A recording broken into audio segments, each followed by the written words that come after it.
Fala meu amigo, minha amiga, seja muito bem-vindo a mais uma aula aqui do canal.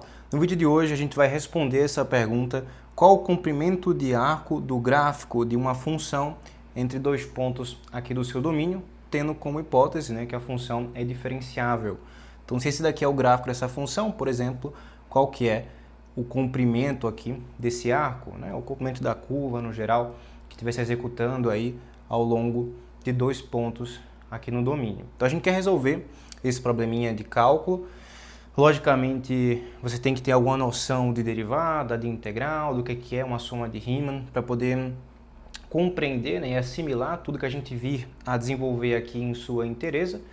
Caso você não tenha conhecimento de cálculo, tenha caído de paraquedas aqui nesse vídeo, olha a descrição, eu coloquei um link para você poder conferir o meu livro de cálculo. Lá tem uma amostra gratuita para você baixar em PDF, ver o livro lá sem compromisso.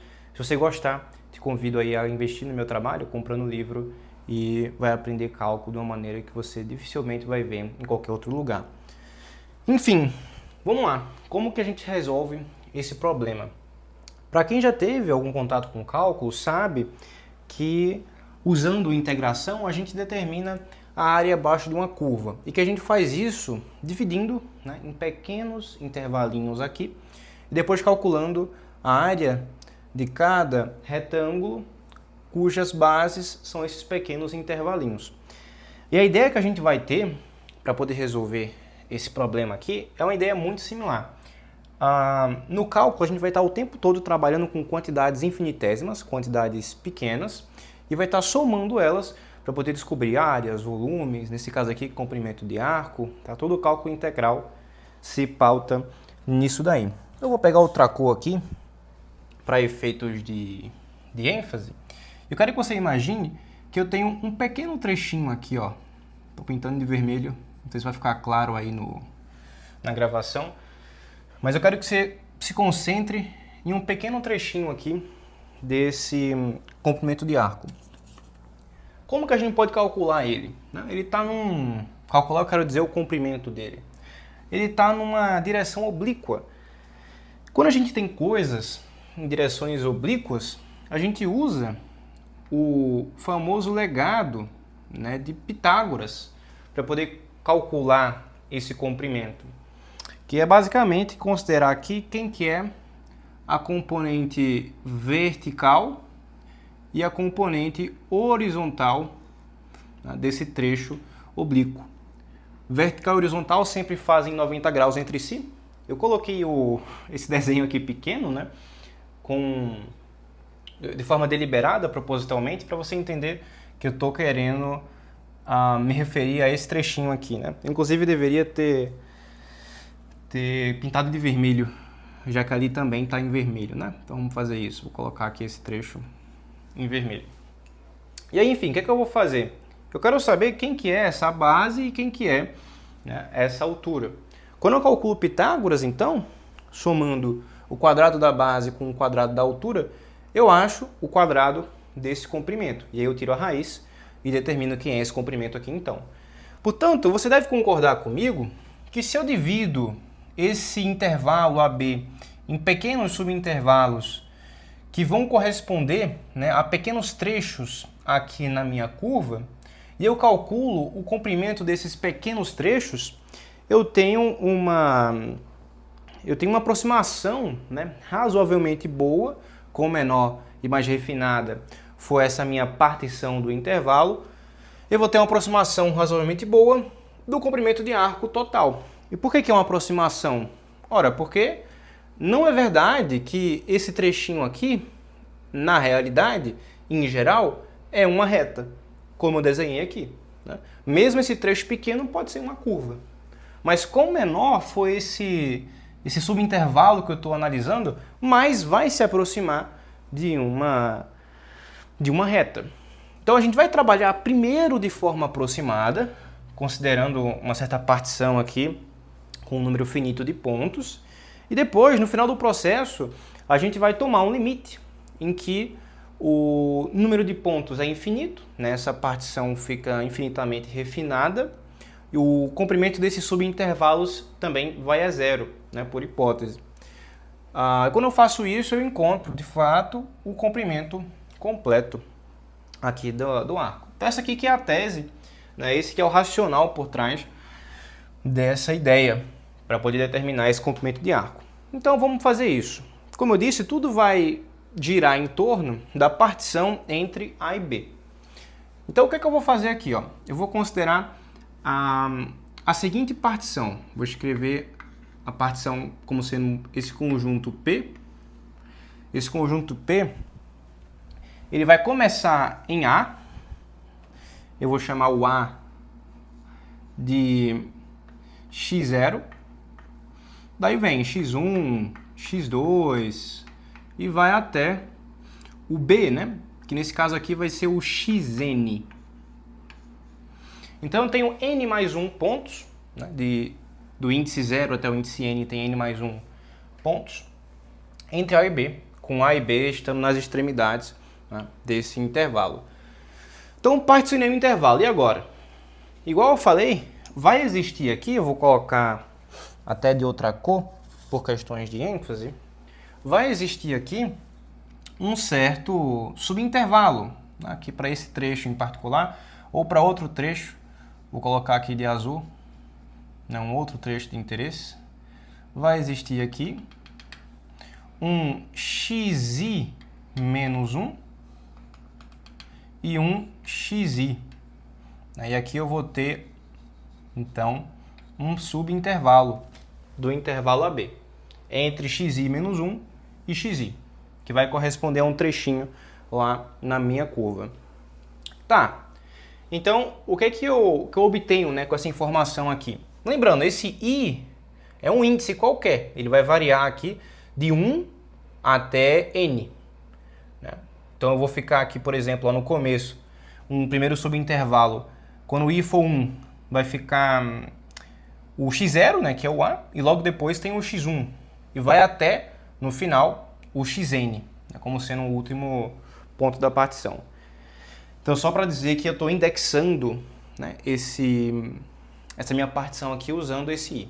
Enfim, então o que é que isso me dá depois que eu escrevo isso daqui? Basicamente, isso me diz que a base desse triângulo, né, que eu desenhei aqui, nesse caso pode passar a ser o triângulo que eu fiz, ou melhor, o trechinho que eu desenhei em azul, né? Então eu vou trocar a cor aqui, por razões pedagógicas, vou colocar aqui o trechinho azul. Então eu tenho componente vertical e componente horizontal. Eu vou chamar essa componente horizontal de, vamos dizer que é ΔX, né? Vou chamar isso daqui de ΔX. E vou chamar isso daqui de ΔY. E vou chamar em azul isso daqui de ΔS. Delta porque a princípio a gente não passou ainda para o regime infinitesimal, né? A gente não vai usar os diferenciais de x, de y ainda.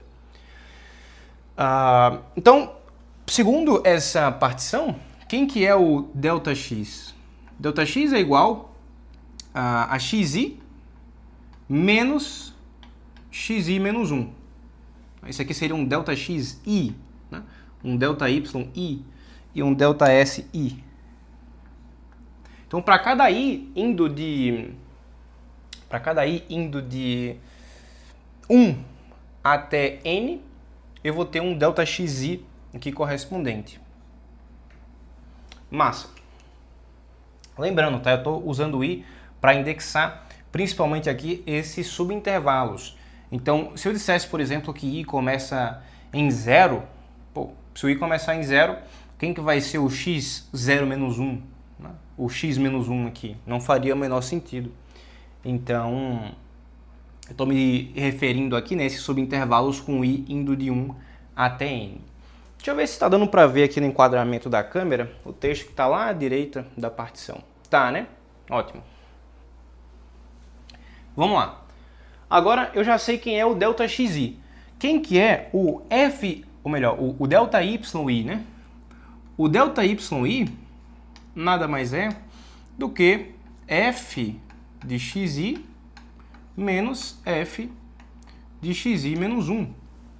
O valor que a função assume no extremo direito do intervalo menos o valor que a função assume no extremo esquerdo do intervalo. Nesse caso aqui, como está descendo, né, nessa representação que eu dei, essa variação aqui seria negativa, né, na ordenada. Enquanto que a variação em x, né, é positiva. Estou considerando aqui para a direita a evolução, né, o crescimento do que eu estou estudando. Então eu já disse quem é ΔX e quem é ΔY. E agora? Até agora eu não fiz nada demais, cara. Eu fiz uma partição, eu fiz um desenho e eu escrevi quem é ΔX e quem é ΔY. Mas desde o começo eu tinha na minha cabeça a tese de que o que eu queria fazer era calcular esse ΔS e somar, né, para toda essa minha curva, todo esse gráfico aqui. Então é isso que eu vou fazer, ora. Eu vou dizer aqui que ΔSI ao quadrado, eu vou colocar isso assim, ó, ao quadrado para ficar claro, é igual a ΔXI ao quadrado mais ΔYI ao quadrado. Isso daqui é xi menos 1 ao quadrado mais f de xi menos f de xi menos 1 ao quadrado, pelo que a gente acabou de escrever. Então, o ΔSI, que a gente está interessado em calcular, né, daqui a pouco, nada mais é do que a raiz disso, certo? E, portanto, né, por essa razão, eu vou dizer que o comprimento dessa curva é a soma desses ΔS, eu vou escrever isso, o somatório desses ΔS, e a gente já viu que isso é uma aproximação, e para eu poder encontrar o valor exato, eu vou tomar o limite em que o número de pontos ele tende ao infinito. Né? N vai a infinito. Então o que é que eu escrevo aqui já para você? Eu escrevo que S é igual ao limite em que N vai ao infinito de quê? Da soma em que I vai de 1 até N desses ΔSI, a raiz disso daqui. Então, da raiz de xi menos 1 ao quadrado mais f de xi menos f de xi menos 1 também ao quadrado. Essa raiz aqui, ou melhor, o limite da soma dessa raiz aqui me dá exatamente quem é o comprimento de arco. E agora, né, está escrito uma expressão exata para esse comprimento de arco. Não é mais uma aproximação em virtude de eu ter tomado esse limite. Dá para ver aqui tudo na lousa, no enquadramento? Dá. Tem bastante espaço aí embaixo. Maravilha. Então o que é que eu vou fazer agora, né?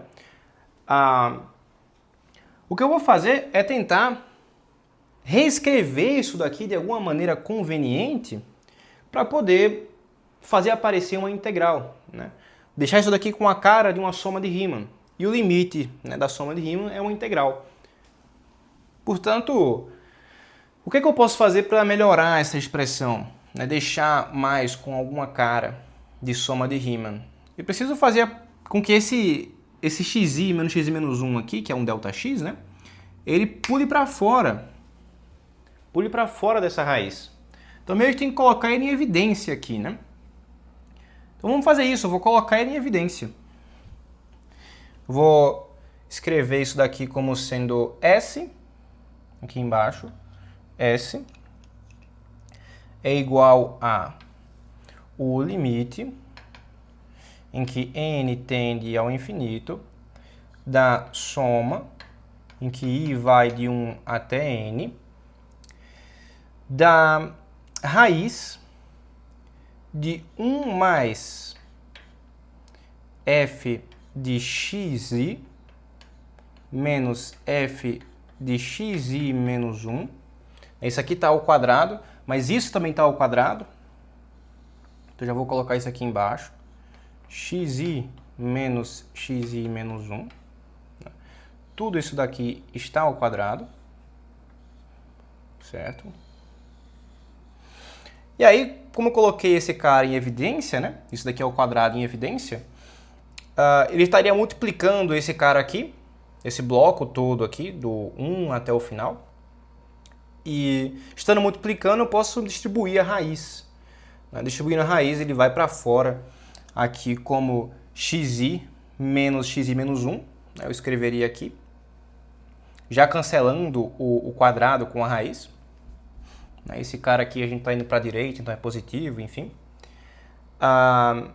E aí, xi menos 1 é ΔX, né?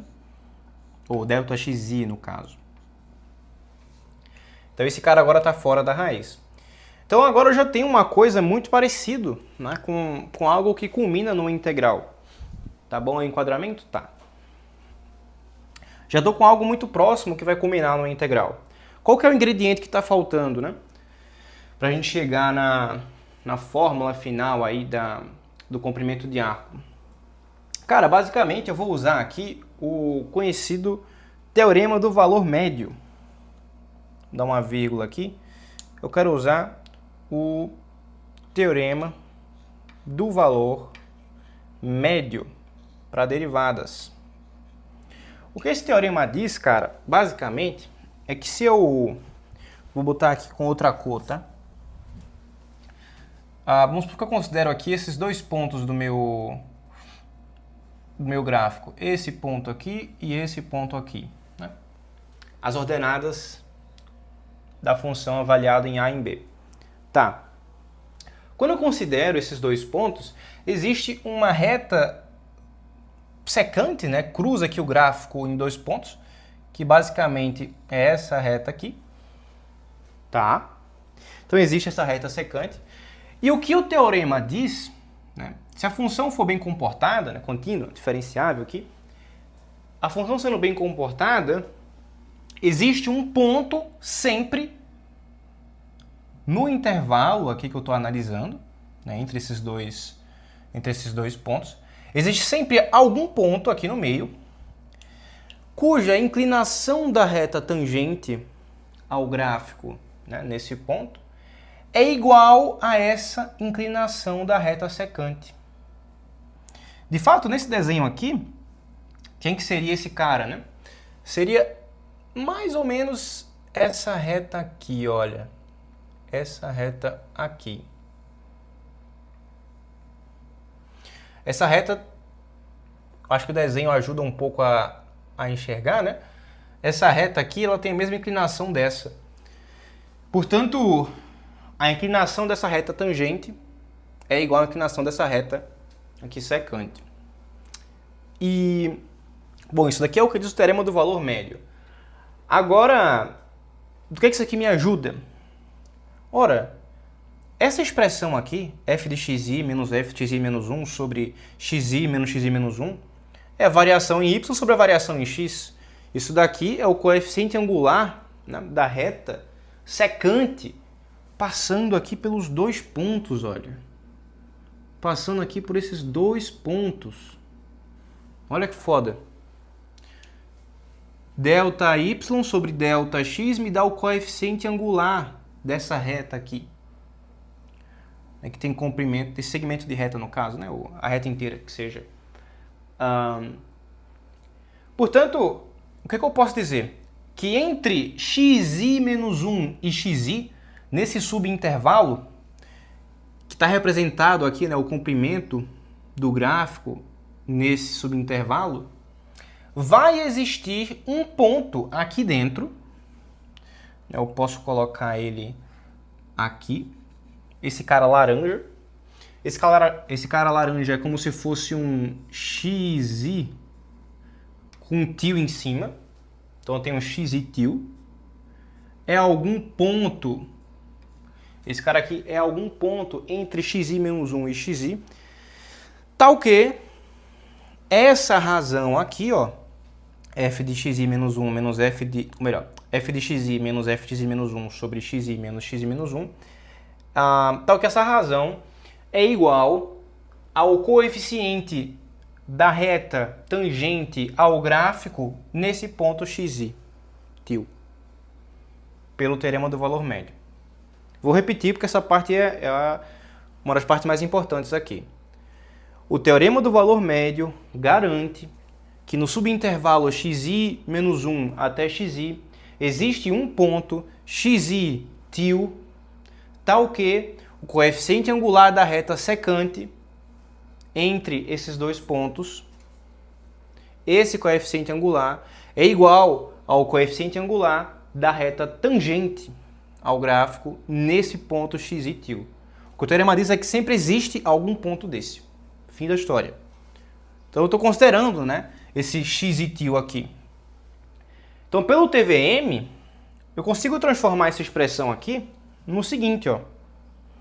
S é igual ao limite em que n tende ao infinito da soma de i indo de 1 até n da raiz de 1 mais f de xi tio. F', né, de xi tio ao quadrado delta xi. Por que F'? Porque a derivada é o coeficiente angular da reta tangente ao ponto. Olha que lindo, cara. Olha que lindo. Até de arrepiar esse negócio aqui, sendo bem sincero. Eu estou trocando tudo isso aqui dentro, ó, por F' de xi tio, né, pelo TVM. Então fica com essa expressão. E agora já era, né? Agora ficou fácil, não tem o que fazer. Quando eu passar esse limite aqui, nessa expressão, isso daqui é exatamente uma soma de Riemann, né? O S, ele vai ser a integral de A até B, né, da raiz de 1 mais F' de x ao quadrado dx. Nesse limite aqui, né? Nesse limite aqui, os subintervalos ficam cada vez menores, de forma que no limite mesmo eles convergem a um ponto. Portanto, quem era xi tio, né, algum ponto aqui no meio, passou a ser simplesmente x, porque o subintervalo colapsou para um ponto só, né? Então aqui é simplesmente x. E, bom, estou somando, né, em todo esse intervalo aqui, de A até B, então a integral vai ser de A até B. Esse daqui, então, ó, essa daqui é a fórmula geral para o comprimento de arco, né, do gráfico aqui de uma função diferenciável em um dado trecho do seu domínio, de A até B. Sensacional, tá? Sensacional essa ideia aqui, a forma que a gente constrói esse resultado, ela parte de ideias elementares, tá? Ideias que não são muito difíceis. A gente usou aqui o teorema de Pitágoras, fiz uma partição, somei os pequenos comprimentozinhos e passei o limite no final, usando o TVM para deixar a fórmula mais fácil, né, de aplicar. Porque agora, se eu tenho uma função f de x no intervalo AB ali, a função é diferenciável, deriva, joga aqui a expressão e calcula a integral por substituição, por integração por partes, por frações parciais, pela técnica que você achar mais fácil. Mas a gente simplificou, né, esse problema aqui para um caso geral, usando essa expressão aqui. Isso daqui é maravilhoso. Então, meus queridos, se vocês gostaram do conteúdo aqui dessa aula, vocês querem ver mais conteúdos desse tipo, comentem aqui embaixo, por favor, qual é o tema que você quer ver da próxima aula para poder trazer. Eu sempre estudo, planejo, refaço, vejo a forma mais didática, mais visual de apresentar para vocês. Então coloquem aí para me planejar com alguma antecedência. Se você, caiu de paraquedas aqui nessa aula e não sabe muito bem como que eu fiz isso, não entende nada de cálculo, como eu falei, na descrição aqui do vídeo tem um link para você acessar o site da minha editora para poder adquirir uma das últimas unidades restantes do meu livro de cálculo, tá? Que já está na segunda edição. O livro tem 480 páginas, aborda tudo, limites, derivadas, integrais, sequências, séries e equações diferenciais ordinárias de primeira e segunda ordem a nível de ensino superior mesmo, tá? Equilibrando aí didática, rigor, ilustrações, como tem aqui, enfim. Dá um confere lá, baixa a amostra gratuita do livro sem compromisso, que tenho certeza que você vai gostar bastante e vai apoiar muito o meu trabalho se você puder investir, tá? Nesse livro aí. Se você gostou desse vídeo, não se esquece de se inscrever aqui no canal, clicar no gostei para ajudar no meu alcance, para poder ajudar eu a trazer mais vídeos para vocês gratuitamente aqui no YouTube. Muito obrigado pela sua atenção, a gente se vê na próxima aula.